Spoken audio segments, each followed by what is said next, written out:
James Burke was born July 5, 1931. He was an associate to the Lucchese crime family. At the age of 2, Jimmy was placed in a foster home and was exposed to violence and sexual abuse.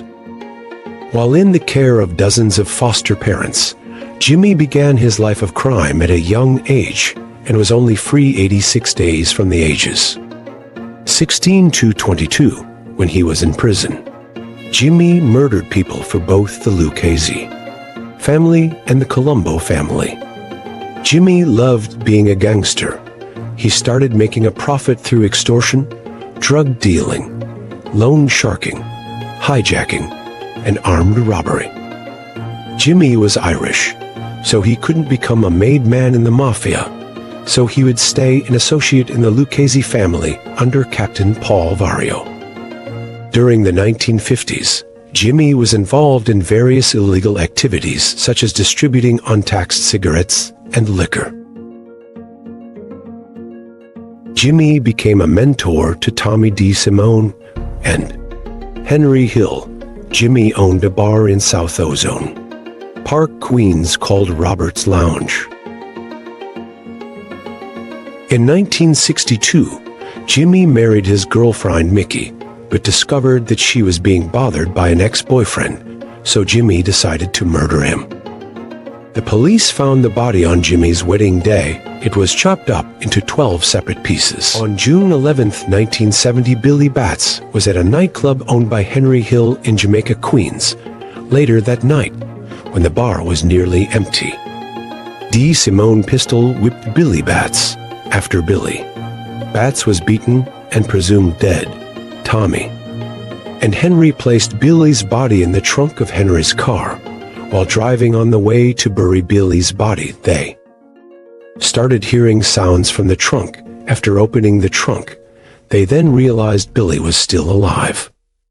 Tommy and Jimmy beat Billy to death with a shovel and tire iron. Jimmy had a friend who owned a dog kennel in upstate New York. Billy Batts was buried there. 3 months later, Jimmy's friend sold the dog kennel to housing developers.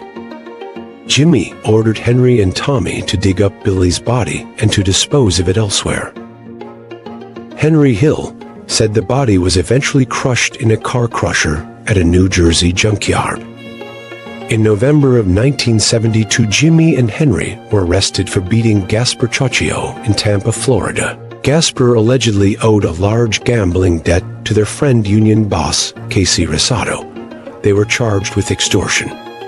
They were convicted and sentenced to 10 years in prison.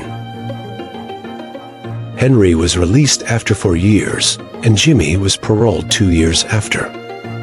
Despite the fact that selling drugs was banned in the Lucchese crime family, Henry and Jimmy both began trafficking illegal narcotics.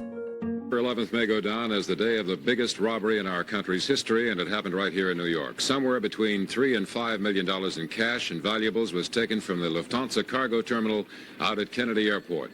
And the law enforcement officers say that it was carried off with such precision and such daring, you almost have to consider it an inside job. Here's Anthony Preisendorf. The Red Baron was caught napping, and not by amateurs either. This band of robbers had everything down pat and made the entire caper from beginning to end go as smoothly as Swiss clockwork. Shortly before 4 this morning, while the moon was on the wane, a black Ford van slipped out of the shadows in the cargo area and stopped at a padlocked gate of the adjacent Argentine Airlines.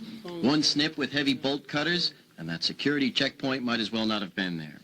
The band of robbers, 6 and perhaps 7 men wearing ski masks, drove around to the loading dock. When they jumped one Lufthansa worker, his screams made a security guard inside open the door.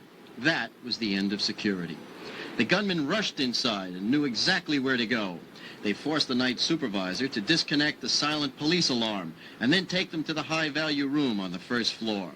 The other 8 workers who were on duty at the time were herded into a third-floor cafeteria and handcuffed.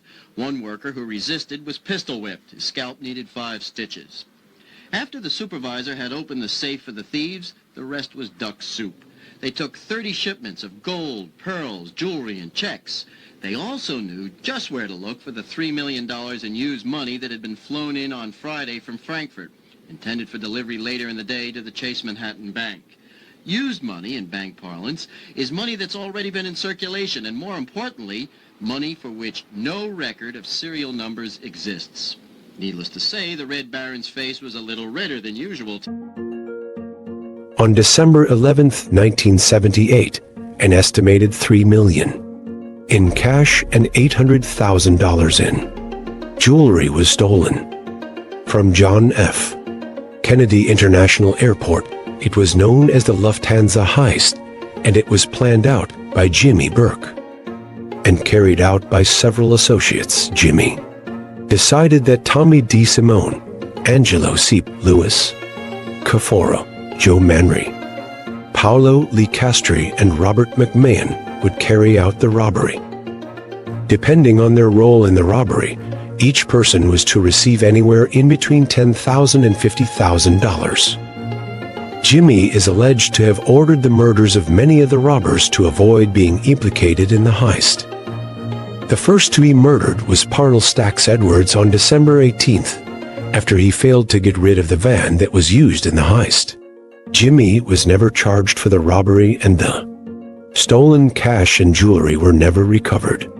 In 1982, Jimmy was convicted of conspiracy and sentenced to 12 years in prison for his involvement with the Boston College basketball point shaving scandal after Henry Hill testified against him. While Jimmy was serving that sentence, he was charged with the 1979 murder of drug dealer Richard Eaton.